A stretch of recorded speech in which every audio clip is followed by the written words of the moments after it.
Morning students, myself Richa Chhabra. Lockdown e Pathshala में आप सभी का स्वागत है। चलिए स्टार्ट करते हैं अपनी नेक्स्ट क्लास। और आज का जो हमारा टॉपिक है वो है हेल्थ क्या होती है, हेल्थ के बेनिफिट क्या हैं, कौन कौन से प्रिकॉशन लेकर हम अपने आप को हेल्दी रख सकते हैं और ऐसे कौन से फैक्टर हैं जो हमारी हेल्थ को अफेक्ट करते हैं। ठीक है, नेक्स्ट टॉपिक आता है डिसीज। डिसीज क्या होती है कि डिसीज में क्या होता है कि हमारी जैसे एक नॉर्मल वे में देखते हैं कि हमारी बॉडी प्रॉपर वे में काम कर रही है। ठीक है, तो एक any state which interfere the proper normal functioning of the body, कि एक ऐसी स्टेट जो क्या करती है हमारी बॉडी के नॉर्मल फंक्शन के साथ इंटरफेयर करती है। ठीक है, हमारी जो बॉडी है जो एक नॉर्मल फंक्शन कर रही थी, लेकिन डिसीज होने की वजह से, कोई थोड़ी सी भी प्रॉब्लम होने की वजह से क्या हो गया है कि हमारी बॉडी की नॉर्मल फंक्शनिंग अफेक्ट होती है और हम जो है बीमार होते चले जाते हैं। ठीक है, कि डिसीज कैसे होगी, तो डिसीज कॉजिंग ऑर्गेनिज्म जो होते हैं उनको हम बोलते हैं पैथोजन। बहुत टाइप्स के होते हैं, बैक्टीरिया हो सकता है, ठीक है, वायरस हो सकता है, फंजाई हो सकती है और हेलमिन्स हो सकते हैं, प्रोटोजोन्स हो सकते हैं, जो क्या कर सकते हैं आपके अंदर डिसीज कर सकते हैं, आपको बीमारी कर सकते हैं। और होस्ट क्या होते हैं, जिनके अंदर, जिनके ऊपर रहकर वो पैथोजन क्या कर रहा है, जिनके अंदर पैथोजन डिसीज कर रहा है, जिसके अंदर पैरासाइट रह रहा है, वो उसके लिए कौन हो जाएगा, होस्ट हो जाएगा। ठीक है, अगर ठीक है, तो पैथोजन और होस्ट जो है ये दो चीजें आपको आगे बार बार सुनने को मिलेगी, तो इसीलिए वहां पे कंफ्यूज होने की जरूरत नहीं है। ठीक है, नेक्स्ट आता है टाइप्स ऑफ डिसीज। ठीक है, डिसीज के टाइप्स कितने होते हैं, तो डिसीज 2 टाइप्स की होती हैं। फर्स्ट होती है इन्फेक्शियस डिसीजेस और सेकंड होती है नॉन इन्फेक्शियस डिसीजेस। ठीक है, चलिए तो अब इनके बीच में अंतर देखते हैं कि इन्फेक्शियस डिसीज की बात करते हैं तो ये ऐसी डिसीज होती है जो एक पर्सन से दूसरे पर्सन को ट्रांसमिटेड होती है। मतलब कि अगर किसी एक पर्सन को डिसीज हो गई है तो उसके चांसेस हैं कि वो दूसरे पर्सन को भी क्या हो सकती है, ट्रांसमिट हो सकती है, ट्रांसफर हो सकती है। जैसे अभी आजकल सबसे ज्यादा चल रहा है कोरोना। ठीक है, एक पर्सन को हुआ है दूसरे पर्सन को भी हो सकता है, कम्युनिकेबल है, संक्रमित है, जिससे कि एक व्यक्ति को अगर संक्रमण हुआ है तो दूसरे व्यक्ति को भी उससे क्या हो सकता है, संक्रमण हो सकता है, दूसरा व्यक्ति भी संक्रमित हो सकता है। ठीक है, बीमारी जो एक पर्सन से दूसरे पर्सन को फैलती है ऐसी डिसीजेस को इन्फेक्शियस डिसीज बोलते हैं, जैसे कोविड-19, bacterial diseases, cholera, plague, dysentery, इस तरह की डिसीज को हम इन्फेक्शियस डिसीजेस बोलते हैं। ठीक है, ये डिसीजेस जो एक पर्सन से दूसरे पर्सन में ट्रांसमिट नहीं होती हैं, ऐसी डिसीजेस के लिए हम वर्ड यूज करते हैं नॉन इन्फेक्शियस डिसीजेस। जैसे कैंसर, अगर एक पर्सन को है तो एक ही पर्सन को है, ठीक है, दूसरे को नहीं होगा। शुगर हो गई, जैसे एक पर्सन को शुगर है तो ऐसा नहीं है कि वो दूसरे पर्सन को, अगर उसके साथ कोई बैठा तो दूसरे पर्सन को शुगर हो जाएगी, नहीं। ऐसी डिसीजेस के लिए हम वर्ड यूज करते हैं नॉन इन्फेक्शियस। ठीक है, नेक्स्ट कि जो इन्फेक्शियस डिसीज है किसकी वजह से होती है, तो जो हमारी इन्फेक्शियस डिसीजेज होती है वो उसके लिए एक्सट्रेंसिक फैक्टर होते हैं, वो रिस्पॉन्सिबल होते हैं। एक्सट्रेंसिक मतलब जो एक्सटर्नल, एक्सटर्नल मतलब बाहरी कुछ ऐसे ऑर्गेनिज्म होते हैं, बाहरी कुछ ऐसे फैक्टर होते हैं जो हमारी इन्फेक्शियस डिसीज को कोज करते हैं। ठीक है, जैसे पैथोजेंस, वही पैथोजेंस हमारी बॉडी में एंटर करेंगे तो हमें बीमारी कर देंगे। जैसे अभी कोरोना में आप देख लीजिए, कोविड-19 का जो वायरस है वो क्या करता है, हमारी बॉडी में एंटर करता है तो हमें कोविड-19 कर देता है, कोरोना नाम की एक बीमारी कर देता है। ठीक है, तो बाहर से ही तो आया है, हमारी बॉडी ने अपने आप तो जनरेट नहीं किया इसको, बाहर से ही तो आया, बाहर से आके इसने क्या किया, हमारी बॉडी में एंटर किया और हमारी बॉडी को एक बीमारी कर दी।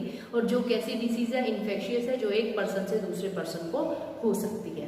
ठीक है, जबकि जो नॉन इन्फेक्शियस डिसीज होती है इसमें दोनों ही फैक्टर, एक्सट्रिंसिक और इंट्रिंसिक, दोनों फैक्टर रिस्पॉन्सिबल होते हैं। ठीक है, इंट्रिंसिक मतलब आंतरिक कुछ ऐसी कमियां, आंतरिक रूप से कुछ ऐसे फैक्टर होंगे जो क्या करते हैं, हमारी नॉन इन्फेक्शियस डिसीज को करते हैं। जैसे डेफिशिएंसी हो जाना, किसी मिनरल की, किसी खनिज लवण की कमी हो जाना हमारे शरीर में, विटामिन्स की कमी हो जाना, ये एक हमारा आंतरिक फैक्टर है जो हमें बीमार कर देता है। जैसे विटामिन सी की कमी हो गई तो स्कर्वी हो गया, विटामिन बी की कमी हो गई तो बेरी डिसीज हो गया, और विटामिन डी की कमी हो गई तो रिकेट्स हो गया, आयरन की कमी हो गई तो हीमोग्लोबिन कम हो जाएगा, हमारा एनीमी हो जाएंगे हम। ठीक है, तो किसी की कमी जब हो रही है तो अंदर से ही तो कमी हो रही है, तो ये एक इंट्रिंसिक फैक्टर है जो क्या करता है, हमें नॉन इन्फेक्शियस डिसीज करता है। और कुछ ऐसे एक्सटर्नल एजेंट भी होते हैं जो हमारे नॉन इन्फेक्शियस डिसीज करते हैं। जैसे कि एक फैक्ट्री के आसपास आप रह रहे थे, उस फैक्ट्री में से बहुत धुआं निकलता है और उसमें धुएं में जो ब्लैक कलर का जो फैक्ट्री से धुआं निकलता है उसमें बहुत ही हार्मफुल केमिकल्स होते हैं।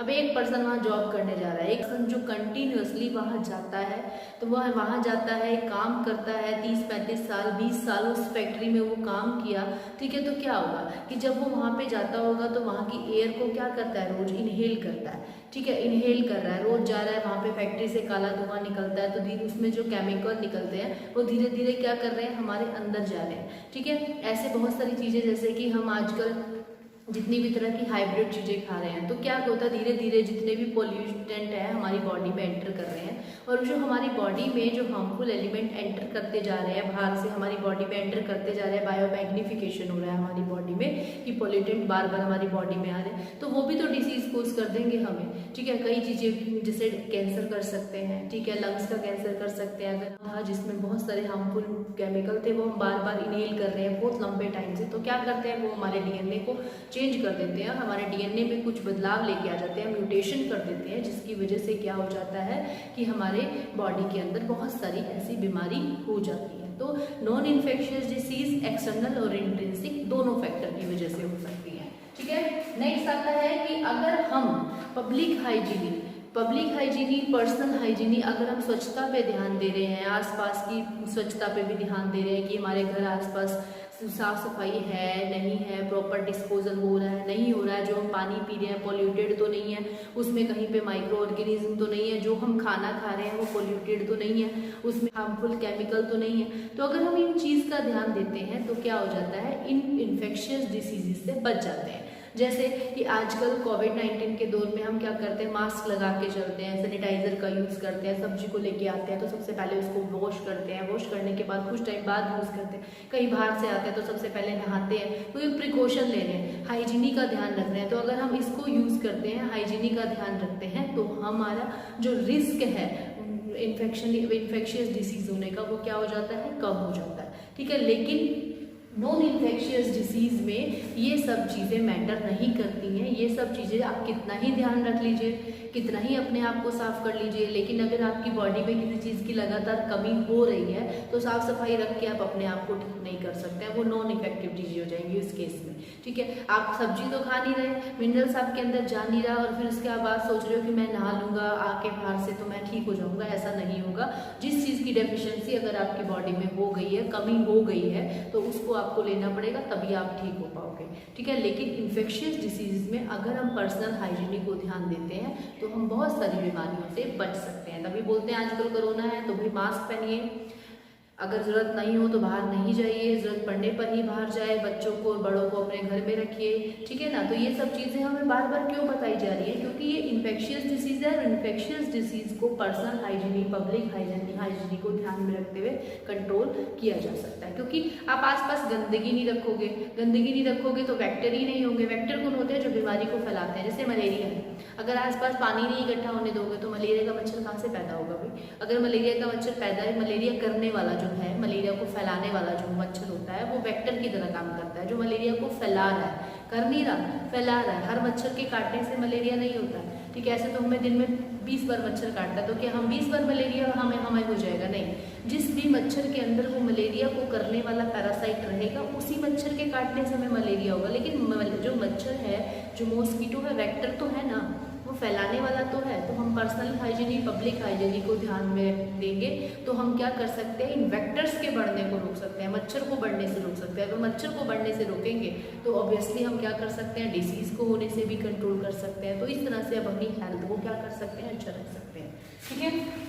तो ये सब चीज़ें हमारी क्या थी, इन्फेक्शियस और नॉन इन्फेक्शियस डिसीज़ के अंदर डिफ्रेंशिएट करती हैं। अब हम पढ़ेंगे जो हमारी इन्फेक्शियस डिसीज़ हैं वो कितने प्रकार की होती हैं, कौन कौन से ऐसे ऑर्गेनिज्म होते हैं जो इन्फेक्शियस डिसीज़ करते हैं, जिसमें हम पढ़ेंगे bacterial diseases, viral diseases, protozoan diseases और हमारी फंगल डिसीजेज। ये सब डिसीजेज के 1 बाय 1 करके पढ़ेंगे। और सबसे पहले हम ओवरव्यू देखेंगे कौन कौन सी डिसीज़ जो बैक्टीरिया की वजह से होती हैं और कौन सी ऐसी डिसीज़ हैं जो वायरल की वजह से होती हैं, और उसके बाद जो चीज़ें हमारे लिए इंपॉर्टेंट है उसको हम डिटेल में स्टडी करेंगे, ठीक है। बात करते हैं इन्फेक्शियस डिसीजेस के टाइप्स की। कि इन्फेक्शियस डिसीजेस ऐसे कौन से ऑर्गेनिज्म हैं जो इन्फेक्शियस डिसीजेस करते हैं। तो उसमें सबसे पहले आपका आता है बैक्टीरियल डिसीजेस। तो बैक्टीरिया जो इन्फेक्शियस डिसीजेस करता है उसमें कौन कौन सी आपकी डिसीज आती हैं, जैसे टाइफाइड, सभी ने सुना होगा टाइफाइड नाम। साल्मोनेला टाइफी नाम का एक बैक्टीरिया होता है जो टाइफाइड नाम की बीमारी करता है, ठीक है। फिर उसके बाद आता है निमोनिया जो है स्ट्रेप्टोकोकस निमोनी नाम का एक बैक्टीरिया होता है जो हमारे अंदर बैक्टीरियल डिसीज करता है, जो इन्फेक्शियस डिसीज है। नेक्स्ट आता है डिप्थीरिया, इसको हम काली खांसी भी बोलते हैं। कॉर्निबैक्टीरियम डिप्थीरी नाम का एक बैक्टीरिया होता है जो हमारे अंदर इस तरह की डिप्थीरिया नाम की काली खांसी नाम की बीमारी करता है, जो एक इन्फेक्शियस डिसीज है। प्लेग यर्सीनिया पेस्टिस जो है एक बैक्टीरिया है जो इन्फेक्शियस डिसीज है। आपने सुना भी होगा प्लेग पहले फैलता था तो पूरे गांव जो है तबाह हो जाते थे, मतलब कि वो उससे अफेक्टेड होते थे। तो प्लेग भी एक बैक्टीरियल डिसीज है जो यर्सीनिया पेस्टिस की वजह से फैलता है, जो एक बैक्टीरियल डिसीज है, जो एक इन्फेक्शियस डिसीज है। नेक्स्ट आता है वायरल डिसीजेज। तो ऐसी कौन कौन सी वायरल डिसीजेज हैं जो मोस्ट कॉमन आपको पता भी होगी, जो एक इन्फेक्शियस डिसीजेज है जिसकी वजह से इन्फेक्शन मतलब एक पर्सन से दूसरे पर्सन को इजीली हो जाती है, जैसे कॉमन कोल्ड जो है, अगर घर में किसी को वायरल हो गया है तो आप फील करते हो कि एक को हुआ, दूसरे को हुआ, तीसरे को हुआ, इस तरह से वो सबको, जितने भी घर के मेंबर्स हैं एक बार सबको होता है। तो इसका मतलब कॉमन कोल्ड एक वायरल डिसीज है जो इन्फेक्शियस है, एक पर्सन से दूसरे पर्सन को। उसके बाद आपका आता है पोलियो भी एक वायरल डिसीज आता है। कोविड-19, इसके बारे में तो बताने की किसी को जरूरत ही नहीं है, सब जानते हैं इन्फेक्शियस डिसीज है और कितने हम इसकी वजह से परेशान हो रहे हैं, ठीक है। कॉमन कोल्ड, कोविड-19, पोलियो, चिकनगुनिया, डेंगू फीवर, ये सब कौन करते हैं, वायरस ही कोज करते हैं, इनको वायरल डिसीजेस बोलते हैं। और ये इन्फेक्शियस डिसीजेज है जिसकी जो एक पर्सन से दूसरे पर्सन को होती है। नेक्स्ट आता है प्रोटोजोन डिसीजेस। प्रोटोजोन डिसीज में मलेरिया हो गया, अफ्रीकन स्लीपिंग सिकनेस होती है, काला आजार होता है और डायसेंट्री होती है। ये सब जो डिसीजेज हैं हमारी, ये प्रोटोजोन डिसीज है। मलेरिया पैरासाइट होता है प्लाज्मोडियम जो मलेरिया कोज करता है, जो जिस मच्छर के अंदर भी प्लाज्मोडियम रहेगा, अगर वो मच्छर किसी को कट करेगा तो क्या हो जाएगा, वो पर्सन बीमार हो जाएगा, ठीक है, उसको मलेरिया हो जाएगा। वैसे नॉर्मली अगर मच्छर किसी को कट कर रहा है तो मलेरिया नहीं होगा, लेकिन जिस मच्छर के अंदर ये प्लाज्मोडियम होगा उसी को ही क्या होगा, मलेरिया नाम की एक बीमारी हो जाएगी, ठीक है। नेक्स्ट आता है आपका अमीबोसिस। अमीबा जो होता है वो क्या करता है, अमीबोसिस नाम की बीमारी करता है, हमारी बॉडी में एंटर कर जाता है अमीबा और उसके बाद अमीबोसिस कर देता है। नेक्स्ट है अफ्रीकन स्लीपिंग सिकनेस। ट्रिपैनोसोमा नाम का एक प्रोटोजोन है, जैसे ही वो हमारी बॉडी में एंटर करता है तो धीरे धीरे क्या हो जाता है कि हमें नींद आने लगती है, धीरे धीरे हम कोमा की स्टेज में पहुंचने लगते हैं और इससे हमारी मृत्यु भी हो जाती है। काला आजार, लीशमानिया से काला आजार नाम की बीमारी होती है, वो भी एक प्रोटोजोन डिसीज है। नेक्स्ट आता है फंगल डिसीजेज। तो फंगल डिसीजेज तो आप जानते हैं, रिंगवर्म हो जाते हैं, दाद हो जाते हैं, तो वो फंगस की वजह से होते हैं। वो भी एक क्या इन्फेक्शियस डिसीज है, एक को होते हैं फैमिली में, दूसरे को भी हो जाते हैं, तीसरे को भी हो जाते हैं, तो ये एक इन्फेक्शियस डिसीज है। नेक्स्ट आता है हेलमिंथिक डिसीज। हेलमिंथिक डिसीज में जो है आपका जैसे कि एस्केरेसिस में एस्केरिस जो होता है उसकी वजह से एस्केरिसिस होता है, ऐसे हो जाता है। नेक्स्ट आपका आता है टीनियसिस। टीनिया जो होता है, टीनियन सोलनम, ये भी एक आपका प्लेटी हेलमिंथीज है जिसकी वजह से हेलमिंथिक बीमारी हो जाती है, ठीक है। नेक्स्ट है आपका फाइलेरियासिस। वोचेरिया बेनक्राफ्टी नाम का एक निमेटोड होता है जो हमारे अंदर फाइलेरियासिस नाम की एक बीमारी करता है, जिसको हम एलिफेंटाइटिस भी बोलते हैं, हाथी पाँव का रोग भी बोलते हैं। आपने देखा होगा अपने आसपास एग्जाम्पल जिसमें क्या हो जाता है कि मोस्टली देखा होगा एक पैर एक टांग जो है बहुत मोटी हो जाती है। तो यहाँ पे कुछ बीमारियों के नाम दिए गए थे जो आपके सिलेबस के अकॉर्डिंग हैं, एक दो एक्स्ट्रा ही लिखे होंगे जिसको हम नेक्स्ट क्लास में हम इनमें से कुछ डिसीज ऐसी हैं जिसको हम डिटेल में स्टडी करेंगे, ठीक है। आई होप आप सभी को समझ में आ गया होगा।